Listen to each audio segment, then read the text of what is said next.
The sound of sirens sliced through the quiet afternoon, sharp and jarring, like a blade tearing through calm water. I stood on my own porch, hands slightly raised. As two police officers approached with cautious steps, their fingers hovering close to their holsters. Down by the curb, a woman with a stiff bob haircut and an HOA badge pinned to her navy blazer was pointing at me with all the fervor of a courtroom accuser. "That's him," she screeched, her voice so shrill it could strip paint off a wall. "He's trespassing on association property." I told him to leave, and he refused. I took a measured breath, forcing my tone to stay calm and even. "Officers, I'm standing on my own property," I said steadily. "I have the deed right here in my back pocket, if you'll allow me to retrieve it." The lead officer gave a cautious nod.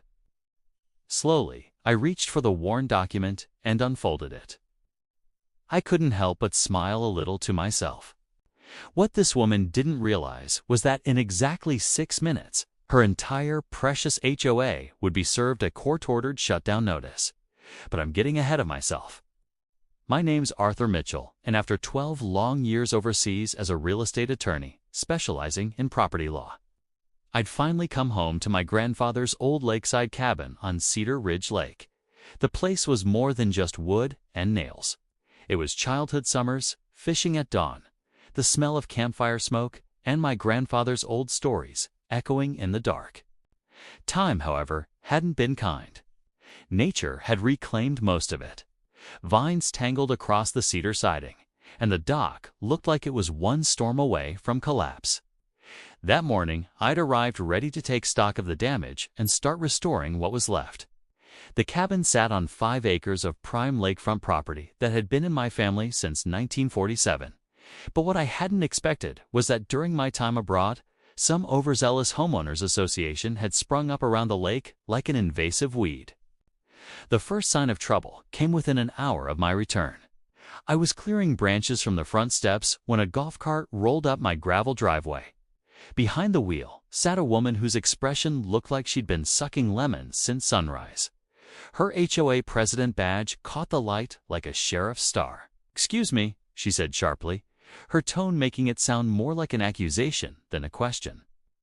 "What exactly do you think you're doing?" I straightened, brushing the dirt off my jeans. "Cleaning up my property. Can I help you?" Her eyes narrowed. "Your property? Its entire lakefront falls under Cedar Ridge HOA jurisdiction. No one told me about any new owners, and I certainly didn't approve any work permits." I blinked at her, then chuckled. "Work permits? To sweep my own steps." "Don't get smart with me," she snapped, gripping her clipboard like a weapon. "I'm Brenda Kensington, president of the Cedar Ridge Homeowners Association. Nothing happens around here without my knowledge or approval." Despite her tone, I kept my voice light. "Well, Brenda, I'm Arthur Mitchell. My family's owned this cabin since before you were probably born. I don't need anyone's permission to fix up my own place." Her face flushed a deep shade of purple. "That's impossible. The HOA owns all lakefront access rights. We've been maintaining these properties for years."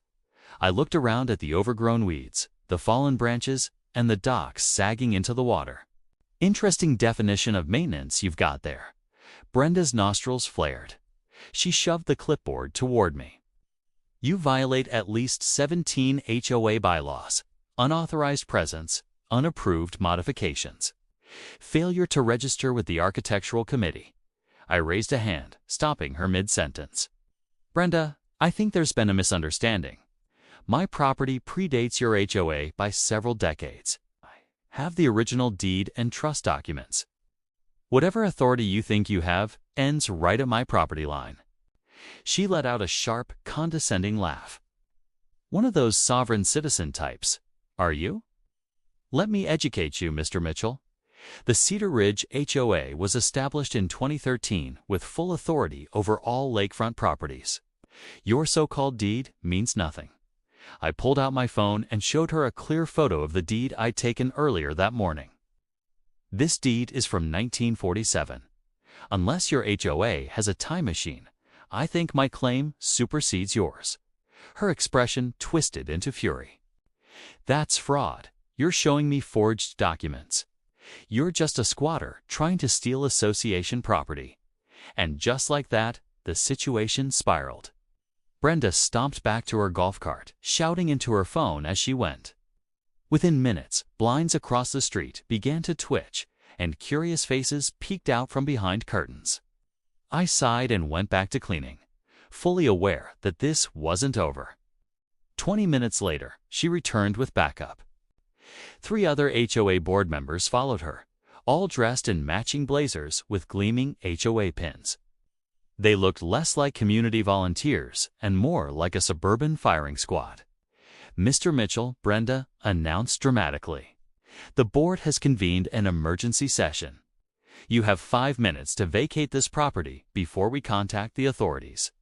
I leaned casually against the porch railing, unbothered. "Brenda, I already showed you my deed. This is my property. If you want to verify it, the county records office is open until 5. "I don't need to verify anything," she shrieked, her composure cracking. "I know every inch of this HOA. You're trespassing and dangerous. Who knows what you're plotting in that cabin?" One of the board members, a timid man with thinning hair, tugged nervously at her sleeve. "Maybe we should check the records first, Brenda." She turned on him like a viper. "Harold, whose side are you on? Can't you see? He's dangerous. Just look at him, standing there with that smug expression. He could be planning anything." For the record, I wasn't smirking. But I'll admit the absurdity of it all made me want to laugh. I was a middle-aged attorney in khakis and a polo, somehow cast as the villain of her suburban soap opera. "Brenda," I said evenly, "I'm going inside now to make some coffee. You can call whoever you'd like, but I'm not leaving my own property." That's when she completely lost it. As I turned to step inside, her voice cut through the air. 911. Yes, this is an emergency. There's a dangerous man who broke into a house on Cedar Ridge Lake. He's refusing to leave. He's making threats. I stopped at my door, exhaling in disbelief. Threats. The only thing I'd threatened was her ego. Still, I knew the police would take a report like that seriously. I went inside, grabbed my deed and supporting documents, and waited. 10 minutes later, the sirens arrived. 2 patrol cars pulled into my driveway, lights flashing, engines humming low. Brenda was practically vibrating with triumph as she pointed me out. "Officers, thank goodness you're here," she wailed. "This man broke into this cabin. He's been hostile and threatening. I fear for my safety and for our community." The lead officer, a composed woman with sharp eyes, stepped forward. Her badge read, "Officer Chen." "Sir," she said firmly, "I need you to step away from the door and keep your hands visible." I did exactly as told, my movements slow and deliberate. "Officer," I began calmly, "I understand you have to respond to the call, but I'm the legal owner of this property. I have documentation right here." "He's lying." Brenda shrieked again. "He showed me fake papers. He's a con artist." Officer Chen raised a hand, her voice steady and professional. "Ma'am, please, let's allow him to speak." And that's when things finally started to get interesting. "Ma'am, please step back and let us handle this," Officer Chen said firmly, gesturing for Brenda to move aside. Then she turned to me. "Sir, can you provide identification?" "Of course," I replied, handing over my driver's license and the folded deed. She examined both closely while her partner kept a careful eye on the situation. After a few moments, she spoke quietly into her radio, likely running my information. Minutes passed, then she looked back at me. "Mr. Mitchell," she said, "this deed appears to be legitimate, and your record's clean. No warrants, no issues. Can you tell me what's going on here?" I explained everything calmly, the golf cart, the confrontation. The absurd claim that my grandfather's land somehow fell under HOA control. My tone stayed even, factual, while Brenda grew more and more agitated by the second. "This is ridiculous," she snapped. I've been president of this HOA for 8 years. I know every homeowner in Cedar Ridge. He's not one of them. Officer Chen turned toward her with polite professionalism. Ma'am, do you have any documentation proving the HOA owns this particular property? Brenda blinked, caught off guard. Well, not on me, she stammered, fumbling with her clipboard. But it's in our files. Every lakefront property is part of the association. That may be, Officer Chen said carefully. But this deed predates your HOA by several decades, unless you have official documentation showing transfer of ownership. Mr. Mitchell appears to be within his rights. Brenda's face cycled from red to purple in disbelief. This is preposterous. I want him arrested for trespassing. Ma'am, Officer Chen's partner cut in, his voice cool and steady. Filing a false police report is a criminal offense. This man has proven ownership. If anyone's trespassing, it might be you. Brenda froze. Her mouth opened, then closed again without sound. That was my cue. While she sputtered in outrage, I reached into my pocket and pulled out my phone, dialing a number I'd had ready since the moment her golf cart came up the drive. Tom, I said, it's Arthur Mitchell. I'm at the cabin, and we've got an HOA here claiming jurisdiction over trust land. Remember that clause we discussed? Yeah, it's time to activate it. Brenda stopped mid-tirade, glaring at me. Who are you calling? What are you doing?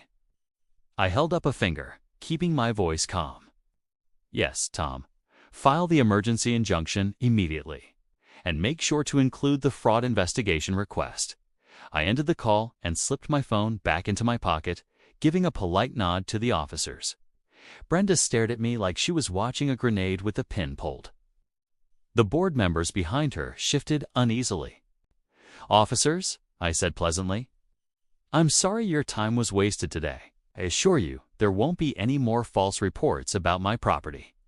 Officer Chen nodded, professional but slightly amused. We'll be filing a report about this false 911 call. Ma'am, she added, turning to Brenda, I strongly suggest you refrain from harassing Mr. Mitchell further. As the officers prepared to leave, Brenda's phone buzzed. Then Harold's phone buzzed. Then another. Within seconds, all 4 HOA board members were staring down at their screens, faces draining of color. What? What is this? Harold whispered. Brenda's hands trembled as she read aloud. Cease. Emergency injunction. Dissolution of charter. No, this can't be real. I checked my watch. 6 minutes. Tom's getting faster, I said with a small smile. Brenda rounded on me, her voice climbing to a glass-shattering pitch. What did you do? I leaned casually against the porch post, finally allowing the smirk she'd accused me of earlier.